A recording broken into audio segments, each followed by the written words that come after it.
What's up, Michigan State fans? It's Jacob Katzanik here, back for another edition of the Michigan State Spartans Insider Podcast. Spartans now coming off the heels of a real tough one against UCLA on Saturday, 38-13. A game Michigan State was favored in. I thought Michigan State was going to win that game. Certainly wrong about that. Some level, you do wonder if UCLA is just kind of good now. But either way, letting that team walk into your own building, beat you by 25.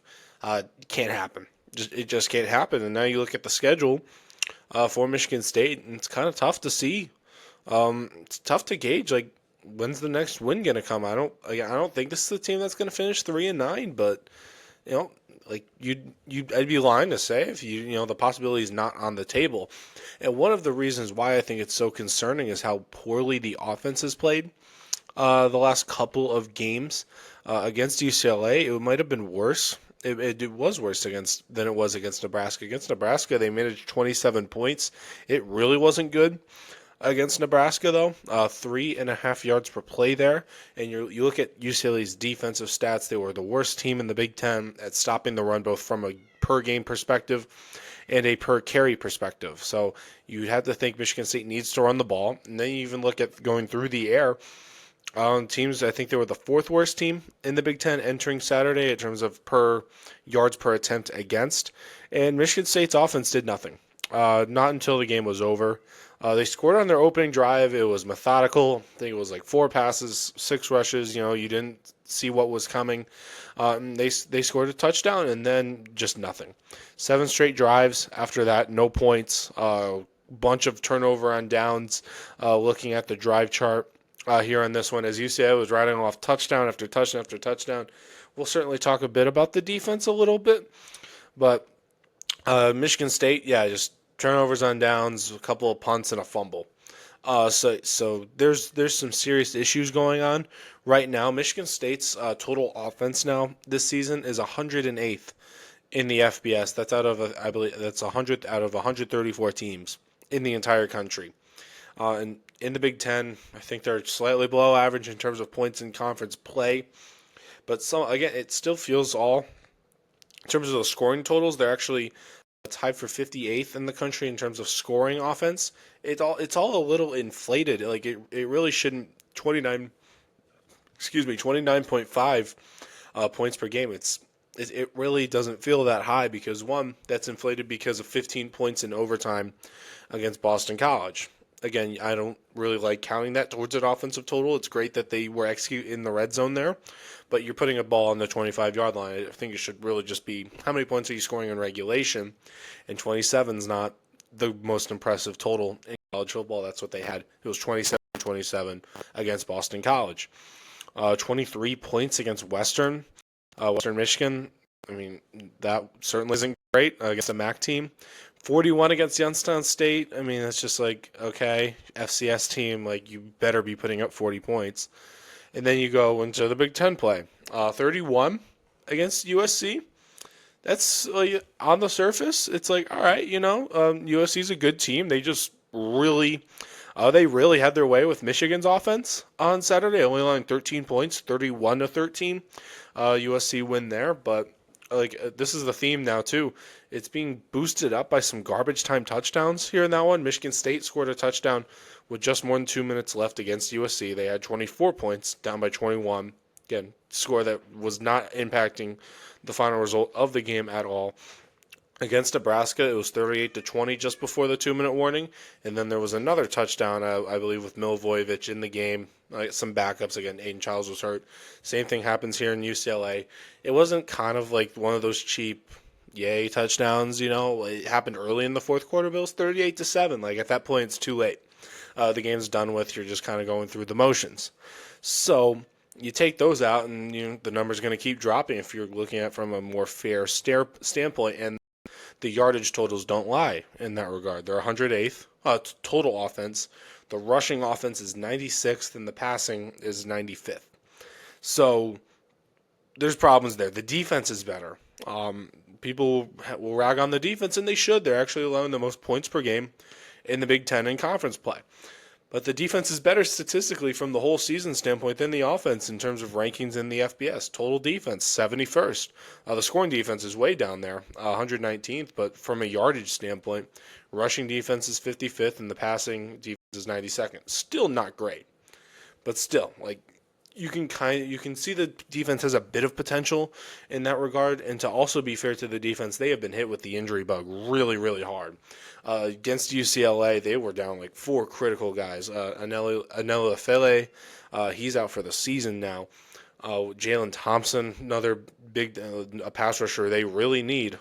That's 2 big pass rushers they need. He wasn't in that game. Let's see, they're down Brady Pretzlaff for the season. And then, of course, the nickelback, Ade Willie. That's a big part of that secondary that they were without. And then there's the safety, Nakai Martinez, who might be the best player on that defense, period. They were without it.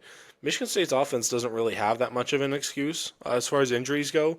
They're down 2 starting offensive linemen, at least 2 guys who were projected to be starters on that offensive line. Luka Vincic, we didn't really see enough of him to fully see him become a full-time starter, but it seemed like it was going in that direction, and then he got hurt, season-ending injury, and then they're without Stanton Ramil right now, starting left tackle. He'll be out down probably for a couple more games. It's the second straight game he's missed. Jonathan Smith said a month as far as the injury timeline on him, but that's not as bad as what the defense is dealing with.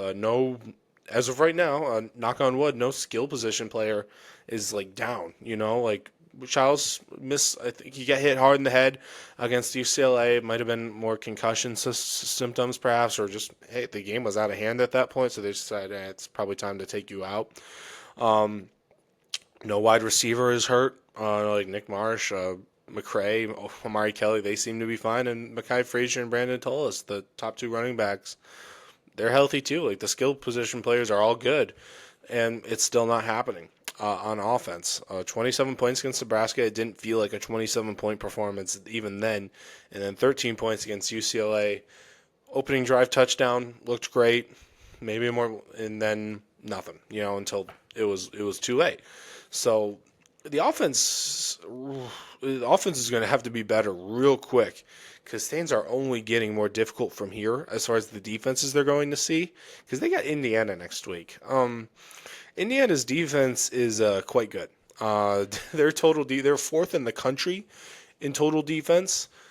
Just held Oregon in their own place to 20 points. That's the most they allowed all season, 20 points. That's the most they've allowed. So it's tough to imagine right now, the way the offense is playing, that they're going to see too much success there. Michigan's defense, probably not as strong as it's been during that 3-year stretch where they won the Big Ten all those years. You can have your own opinions on all that stuff, but that defense was still legitimately good. They're 35th in the country in total defense, allowed 31 to USC, but it's still better than UCLA's. UCLA has been they're clearly better than what they were to start the year, but I'm still not fully convinced. Like we're talking about like a top 25 team here. There's tougher teams than that left on Michigan State's schedule. And it's just, you keep looking at the schedule, and it's almost like, it's so weird to see, but Penn State might be their most winnable game now. Because Drew Aller's out for the season, their starting quarterback, and we'll see we'll see if James Franklin is still there. Like there's some real interesting chatter coming out of Happy Valley after they lost to Northwestern. They're probably going to lose another game, but they're probably at least 2 games before they come into Michigan State. They have at Iowa next week. Bye week, at Ohio State, and then Indiana.